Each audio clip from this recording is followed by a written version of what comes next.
Hello, good morning mga kahanap bahay. Nandito ako ngayon sa Limobre sa South, sa mismong site kung saan itatayo yung ating projects.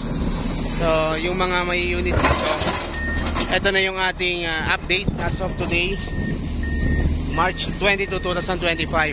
Ayan, ongoing na yung land development. So yan mga kahanap bahay, kita nyo naman yung, ito yung pinaka main road natin, yung access mula dun sa Barangay Road. At ito yung ating projects ongoing land development. Ito yung kabuuan ng Limobre sa South. So may mga available pa tayong unit dito. Available na Carnation, ilang units na lang to. And Jasmine single attached, marami-rami pa yung ating units.